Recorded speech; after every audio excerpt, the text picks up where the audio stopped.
Evangelho segundo escreveu João, capítulo 10, versículo 10.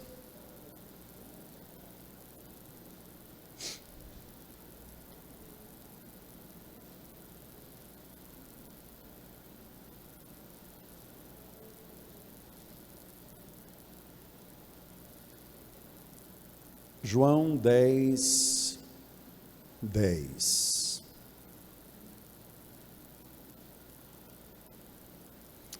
Diz assim a palavra do Senhor: o ladrão não vem senão a roubar, a matar e a destruir.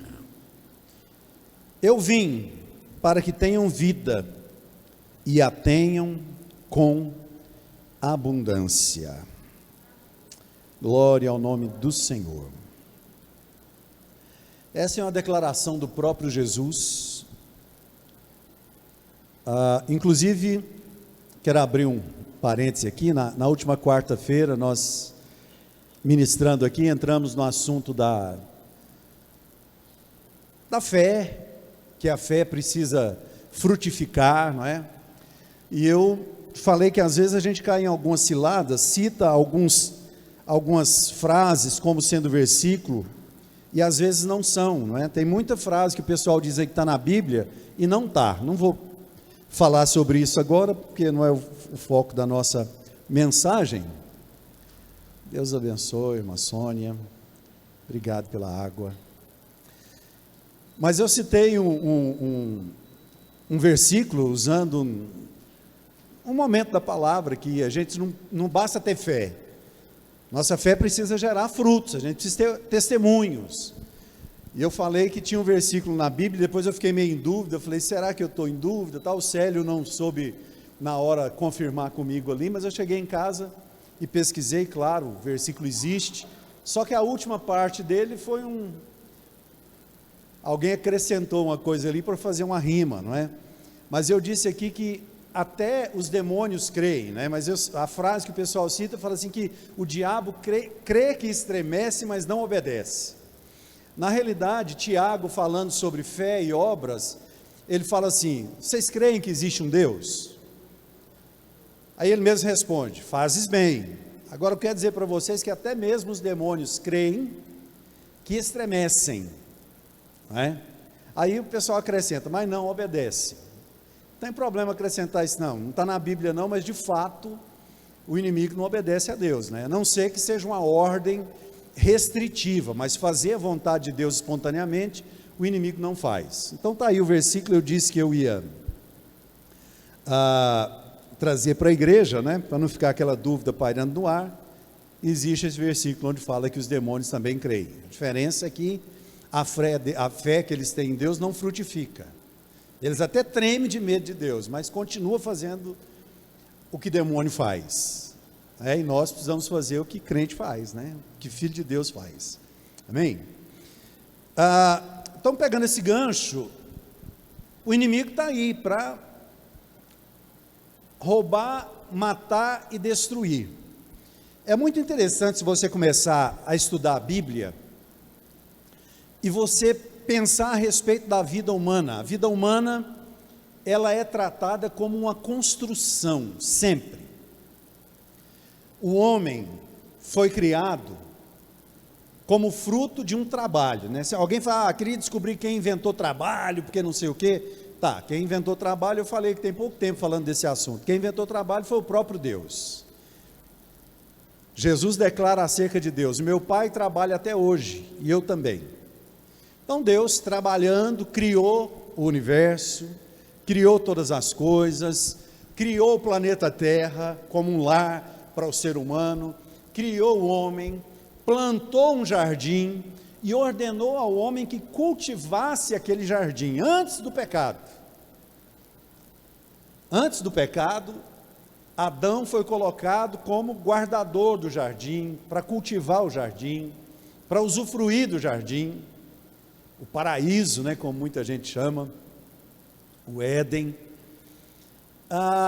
E daí, desde então, se você observar a Bíblia, ela vai tratar as coisas como ciclos, como processos. Jesus, quando fala sobre a fé, a prática da palavra, né? Se alguém ouve essas minhas palavras e não as pratica, é semelhante ao homem que constrói a sua casa na areia. De todo jeito a pessoa está construindo a casa, a vida é construída, de todo jeito, o que muda é a base.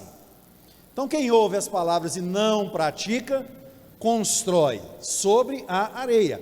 Quem ouve as palavras do Senhor e pratica, constrói sobre a rocha, quer dizer, processo.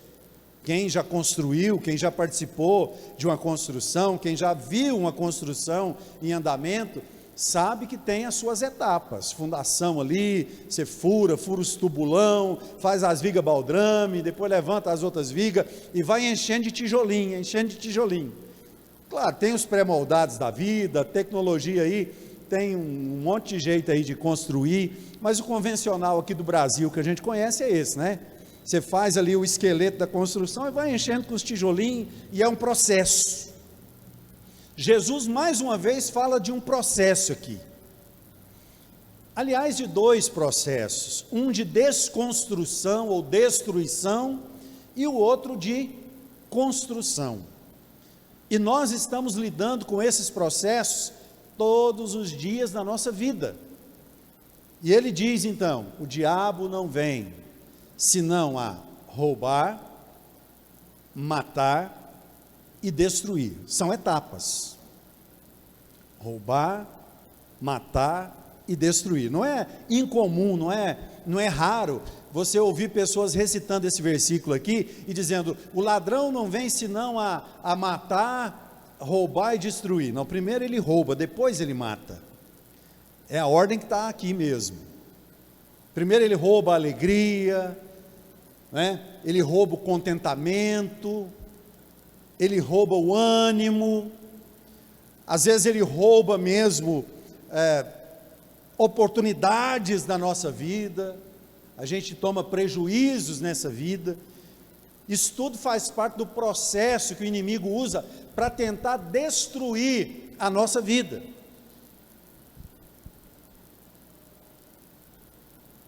Mas Jesus coloca, depois dessa primeira frase, tem um ponto, não tem?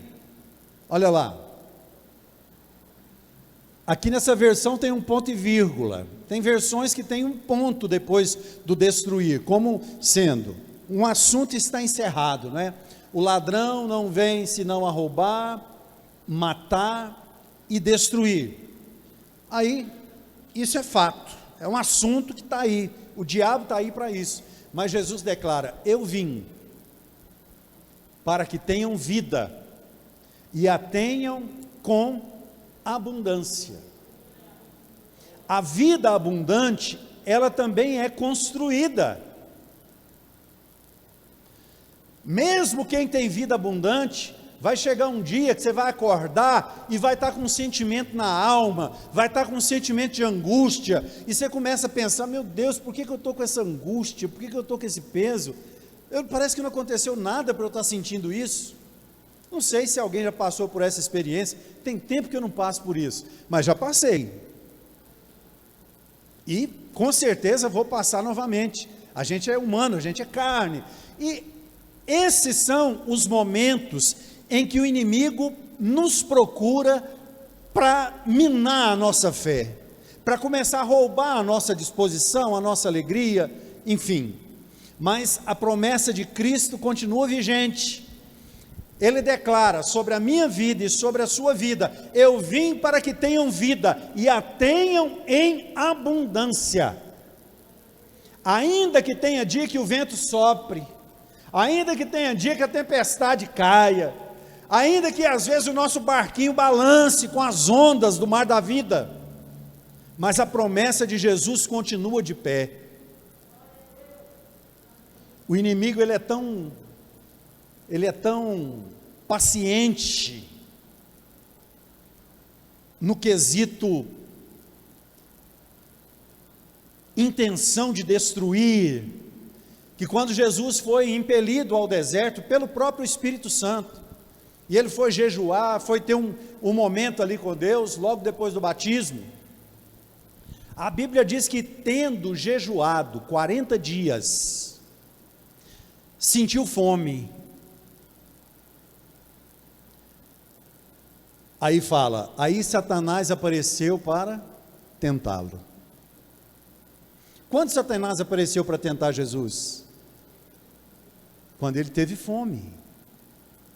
Entende?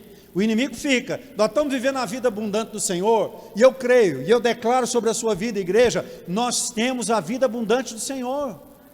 No nosso coração arde a chama do Espírito Santo, mas de vez em quando, alguma coisa vem para nos entristecer, e é nessa hora que o inimigo fala, opa, é a minha deixa, e nós precisamos aprender a reconhecer, que nesses processos de ascensão, existem alguns momentos de decadência, a gente é humano, às vezes a gente cansa, mas a gente precisa manter na nossa mente e no nosso coração, que esse nosso corpo, essa nossa mente, muito arraigado aquilo que acontece aqui, muito afetado pelas circunstâncias, se não diretamente as que nós vivemos, talvez por um amigo, um parente, no meu caso, um membro da igreja, no seu caso também, se algum membro do corpo padece, todo o corpo padece. Quando algum irmão da igreja está passando alguma dificuldade, a gente sofre.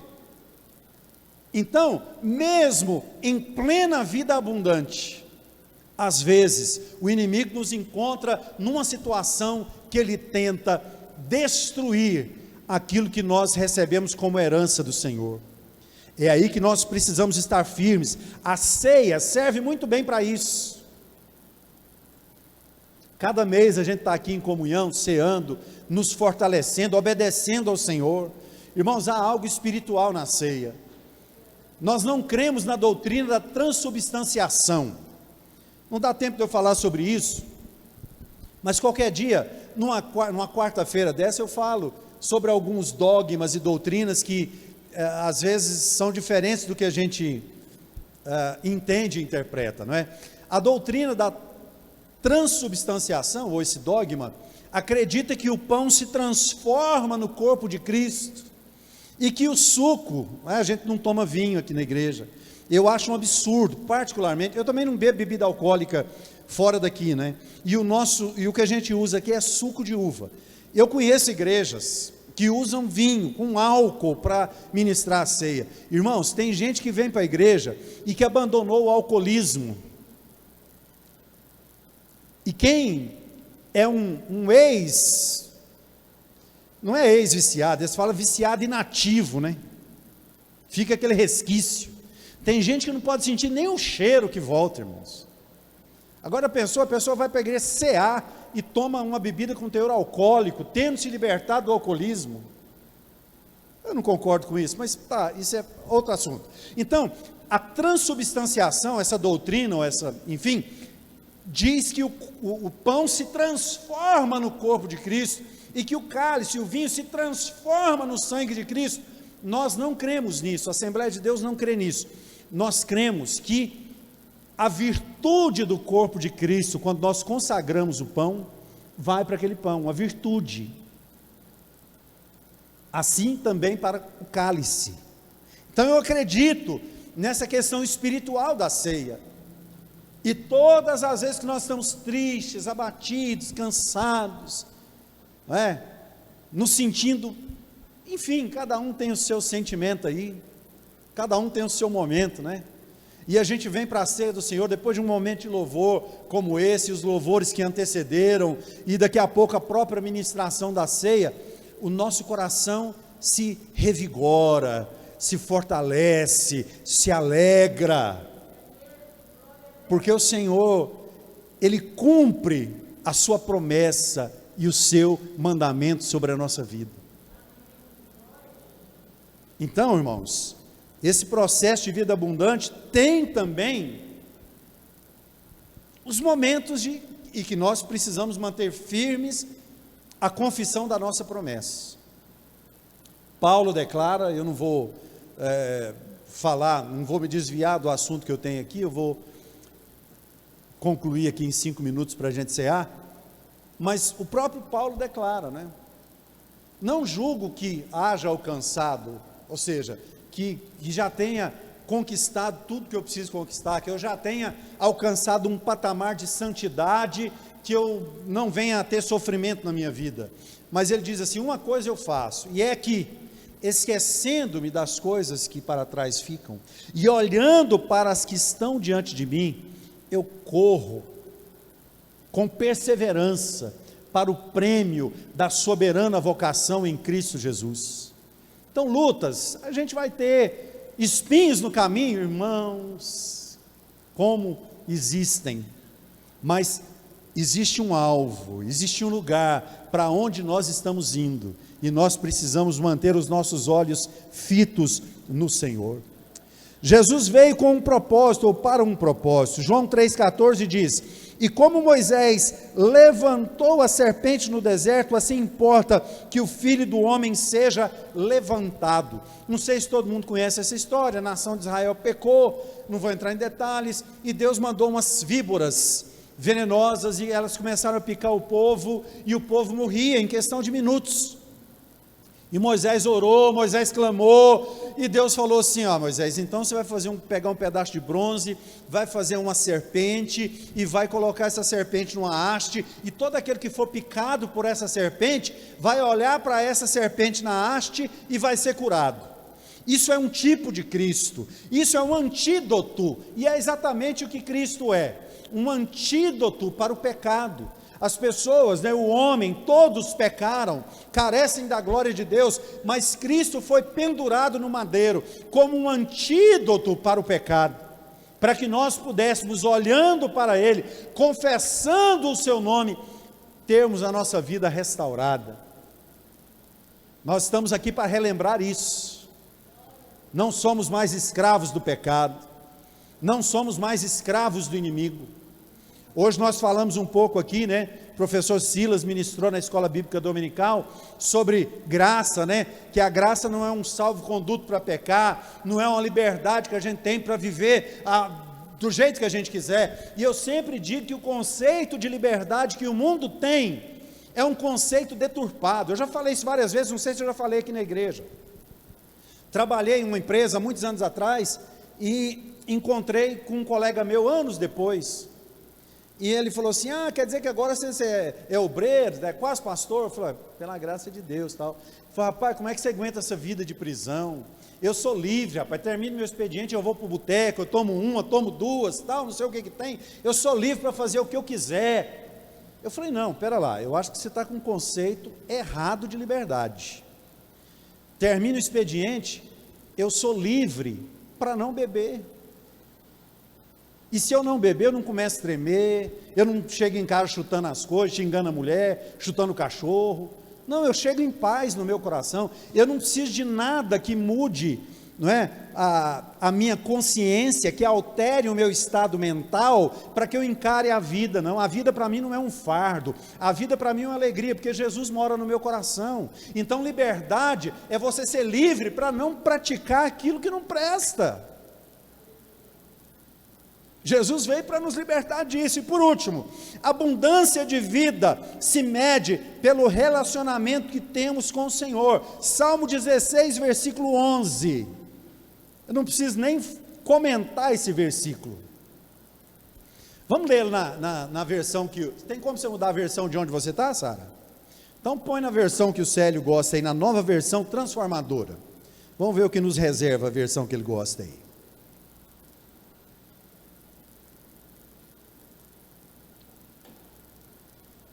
Olha lá,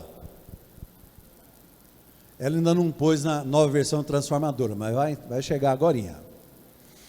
Tu me mostrarás o caminho da vida, e me darás a alegria de tua presença, e o prazer de viver contigo para sempre.